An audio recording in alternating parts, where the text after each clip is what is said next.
નમસ્કાર। આ રીલની અંદર આપણે કંડક્ટર 2024 ની પરીક્ષામાં પૂછાયેલો ગુણોત્તર અને પ્રમાણનો દાખલો છે સોલ્વ કરવાના છીએ। ગુણોત્તર પ્રમાણનો એકદમ બેઝિક દાખલો છે, સોલ્વ કરવાનો છે। તમને a જેમ b ની કિંમત આપી હોય એટલે કે a અને b નો ગુણોત્તર આપ્યો હોય, b અને c નો ગુણોત્તર આપ્યો હોય અને તમને a b અને c ત્રણેયનો ગુણોત્તર પૂછો હોય તો અહીંયા પણ આપણને a જેમ b એટલે કે a b નો ગુણોત્તર અને b c નો ગુણોત્તર આપ્યો છે। a b c નો ગુણોત્તર મેળવવાનો છે તો આપણે અહીંયા ડાયરેક્ટ લખીએ છીએ કે ભાઈ a b c નો ગુણોત્તર એટલે કે a જેમ b જેમ c।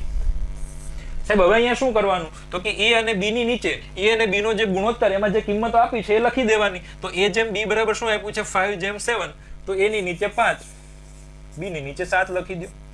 પછી કયો ગુણોત્તર આપ્યો છે b અને c નો એટલે કે b જેમ c આપ્યું છે શું આપ્યું છે 6 જેમ 11 6 જેમ 11 આપ્યા છે તો અહીંયા તો b ની નીચે 7 લખાઈ ગયા તો સાહેબ અહીંયા b ની કિંમત 6 આપી છે એને આની નીચે લખી દો જેમ c ની કિંમત 11 આપી છે અહીંયા લખી દો।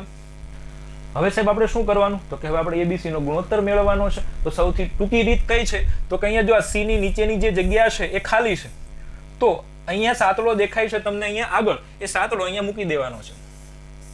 પછી આ બાજુ જુઓ આ a ની નીચેની એક જગ્યા ખાલી દેખાય છે તો આ 6 ની આ બાજુની ડાબી બાજુની જગ્યા ખાલી છે તો ત્યાં છગડો મૂકી દેવાનો છે। સાહેબ હવે શું કરવાનું છે હવે કાંઈ નહીં ખાલી શું કરવાનો છે ગુણાકાર કરવાનો છે। કોનો ગુણાકાર તો કે 5 અને 6 નો ગુણાકાર 30 7 અને 6 નો ગુણાકાર 42 7 અને 11 નો ગુણાકાર 77 77। હવે જો 30 42 અને 77 ની અંદર કોઈ કોમન અવયવ હોય તો એને દૂર કરવો પડે। હવે તમારે મને કહેવાનું છે કે આ જ ફાઇનલ જવાબ છે કે આ ત્રણેયની અંદર કોઈ કોમન અવયવ છે એને દૂર કરવાનો બાકી છે, તમે કમેન્ટ કરજો અને રીલને શેર કરતા રહેજો। થેન્ક યુ, જય હિન્દ।